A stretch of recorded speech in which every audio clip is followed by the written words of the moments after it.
नमस्कार, वंदे मातरम, जय Hind. ST news में आपका एक बार फिर से बहुत बहुत स्वागत है।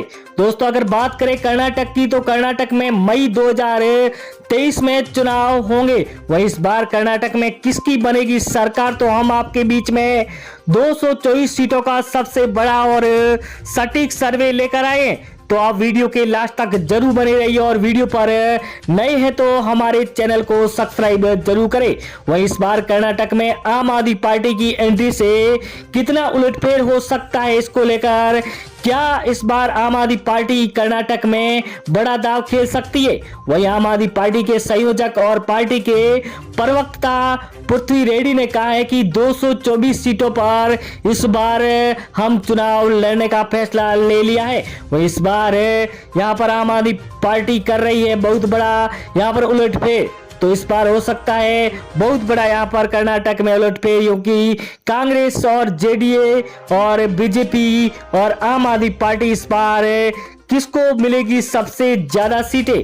वही इस बार क्या बीजेपी अपना परचम लहराएगी या फिर आम आदमी पार्टी, तो इसको लेकर हम आपके बीच में लेकर आ रहे हैं सबसे बड़ा और सटीक सर्वे। वही कर्नाटक की 224 सीटों का सबसे बड़ा सर्वे जो सामने आते ही नेताओं की नींद उड़ी हुई है, क्योंकि इस बार कर्नाटक में आम आदमी पार्टी की एंट्री से कितना उलटफेर होगा। वही आम आदमी पार्टी के फ्री के वादे और जो यहाँ पर दिखाई दे रहे हैं उसको लेकर कितना उलटफेर होता है, तो आपको ले चलते हैं कर्नाटक की हर सीट पर। तो सबसे पहले हम आपके बीच में लेकर आए हैं कोलार, जहां पर 5 सीटें हैं। तो यहां पर बीजेपी को 1 सीट और आम आदमी पार्टी को 2 सीटें, वहीं कांग्रेस को 2 और जेडीएस को यहां पर 0 सीट मिलती हुई नजर आती दिखाई दे रही है। वहीं अगला जिला दावनगरे, जहां पर 8 सीटें हैं। तो यहां पर बीजेपी को 2 सीटें, आम आदमी पार्टी को 3 सीटें मिल रही है। तो वहीं कांग्रेस को 2 सीटें, तो जेडीएस के खाते में 1 सीट जाती हुई नजर आती दिखाई दे रही है।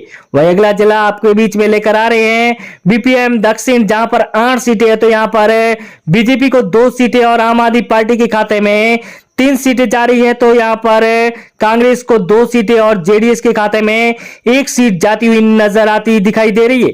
वहीं अगला जिला जहां पर बात करें बांगलकोट, जहां पर 7 सीटें, तो यहां पर बीजेपी को 2 सीटें और आम आदमी पार्टी को 2 सीटें, वहीं कांग्रेस के खाते में 2 सीटें और जेडीएस को यहां पर 1 सीट मिलती हुई नजर आती दिखाई दे रही है। वहीं अगला जिला उत्तर कन्नड़, जहां पर 6 सीटें हैं। तो यहां पर बीजेपी को 1 सीट और आम आदमी पार्टी को 2 सीटें, वहीं कांग्रेस के खाते में 2 सीटें जा रही है। तो जेडीएस को यहां से 1 सीट मिल रही है। क्या इस बार आम आदमी पार्टी की एंट्री से कर्नाटक में बहुत बड़ा उलटफेर होगा। वहीं अगर बीपीएमपी मध्यम के बात करें 8 सीटों पर, तो यहां पर बीजेपी को 2 सीटें, तो आम आदमी पार्टी को 3 सीटें, वहीं कांग्रेस को 2 सीटें मिल रही है। तो अन्य के खाते में यहां पर 1 सीट जाती हुई नजर आती दिखाई दे रही है। वहीं अगला जिला चित्रदुर्ग, जहां पर 6 सीटें हैं। तो यहां पर बीजेपी को 1 सीट, आम आदमी पार्टी को 2 सीटें, तो यहां पर कांग्रेस को 2 सीटें मिल रही है।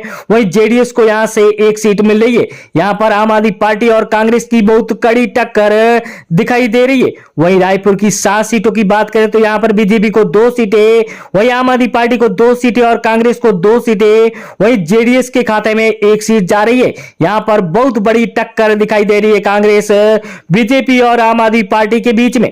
वहीं हासन की 7 सीटों की बात करें तो यहां पर बीजेपी को 1 सीट, आम आदमी पार्टी को 3 सीटें मिल रही है। वहीं कांग्रेस को 2 सीटें और जेडीएस के खाते में 1 सीट जा रही है। यहां पर आम आदमी पार्टी का दबदबा दिखाई दे रहा है साफ।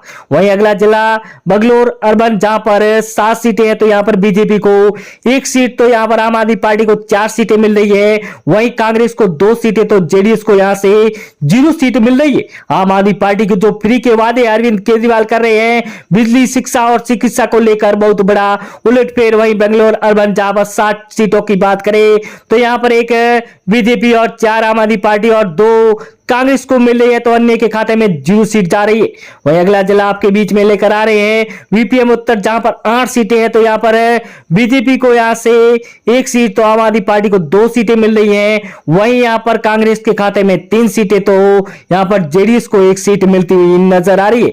यहां पर कांग्रेस को बहुमत मिलता नजर आ रहा है। वहीं तुमकुर की 10 सीटों की बात करें तो यहां पर बीजेपी को 1 सीट, वहीं आम आदमी पार्टी को 6 सीटें मिल मिल रही है तो यहाँ पर बीजेपी को यहाँ पर एक सीट, तो वही कांग्रेस के खाते में 2 और अन्य को यहाँ पर 1 सीट मिलती हुई नजर आ रही है। और वहीं अगला जिला जहां पर शिमोगा 7 सीटें है तो यहाँ पर बीजेपी को 1 सीट, आम आदमी पार्टी के खाते में 3 सीटें, तो कांग्रेस को 2 और जेडीएस को यहां से 1 सीट मिल रही है। आम आदमी पार्टी इस बार कर्नाटक में बहुत बड़ा उलटफेर करती हुई नजर आती दिखाई दे रही है।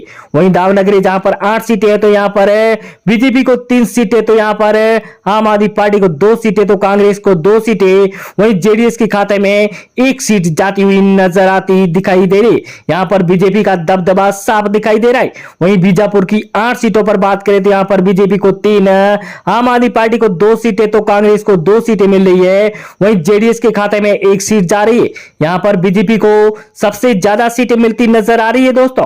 वहीं अगला जिला जहां पर बेलारी की 9 सीटों पर बात करें तो यहाँ पर बीजेपी को 3 सीटें, वहीं आम आदमी पार्टी को 4 सीटें, तो यहाँ पर कांग्रेस को 2 सीटें मिल रही है। वहीं जेडीएस के खाते में 0 सीट जाती हुई नजर आती दिखाई दे रही है।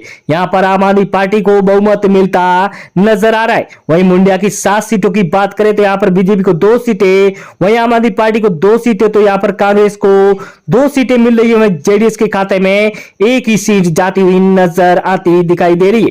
वहीं अगला जिला जहां पर बात करें बेलगाम की 18 सीटों पर तो बीजेपी को 2 सीटें, तो यहाँ पर आम आदमी पार्टी को 6 सीटें मिल रही है। तो यहाँ पर कांग्रेस के खाते में 9 सीटें जा रही है, तो वहां पर जेडीएस को 1 सीट मिल रही है। यहाँ पर कांग्रेस को बहुत ज्यादा बहुमत मिलता नजर आ रहा है। वहीं हावेरी की 6 सीटों की बात करें तो यहाँ पर बीजेपी को 1 सीट, आम आदमी पार्टी के खाते में 2 सीटें, तो यहाँ पर कांग्रेस को 2 सीटें मिल रही है। वहीं जेडीएस के खाते में 1 ही सीट जाती हुई नजर आती दिखाई दे रही है। वहीं अगला जिला जहां पर बात करें बिंद्री की 6 सीटें, यहाँ पर बीजेपी को 1 सीट, आम आदमी पार्टी के खाते में 2 सीटें, तो कांग्रेस को 2 सीटें मिल रही है। वहीं जेडीएस को 1 सीट मिल रही है। यहाँ पर आम आदमी पार्टी और कांग्रेस की बहुत कड़ी टक्कर नजर आती दिखाई दे रही। वहीं अगला जिला यहाँ पर बात करें धारवाड़ जहां पर 7 सीटें, तो यहाँ पर बीजेपी को 1 सीट, आम आदमी पार्टी के खाते में 3 सीटें, तो कांग्रेस को 2, वहीं जेडीएस को यहां से 1 सीट मिलती हुई नजर आती दिखाई दे रही है। वहीं अगला जिला आपके बीच में हम लेकर आ रहे हैं गुलबर्गा जहां पर 9 सीटें है, तो यहाँ पर बीजेपी को 3 सीटें, वहीं आम आदमी पार्टी के खाते में 5 सीटें, तो यहाँ पर कांग्रेस को 1 सीट मिल रही है। तो जेडीएस के खाते में यहाँ पर 0-0 सीट जाती हुई नजर आ रही। वहीं अगला जिला जहां पर ले चलते हैं चिकमगलूर जहां पर 5 सीटें है, तो यहाँ पर बीजेपी को 1 सीट, तो यहाँ पर आम आदमी पार्टी के खाते में 2 सीटें, वहीं कांग्रेस को 1 और जेडीएस के खाते में 1 ही सीट जाती हुई नजर आती दिखाई दे रही है। वहीं अगला जिला हम आपके बीच में लेकर आ रहे हैं मैसूर जहां पर 10 विधानसभा सीटें है, तो बीजेपी को 3 सीटें, वहीं आम आदमी पार्टी के खाते में 5 सीटें, तो यहाँ पर कांग्रेस को 1 और जेडीएस को 1 सीट मिल रही है। तो दोस्तों अगर बात करें यहाँ पर तो आम आदमी पार्टी को भारी बहुमत मिलने का अनुमान सर्वे के मुताबिक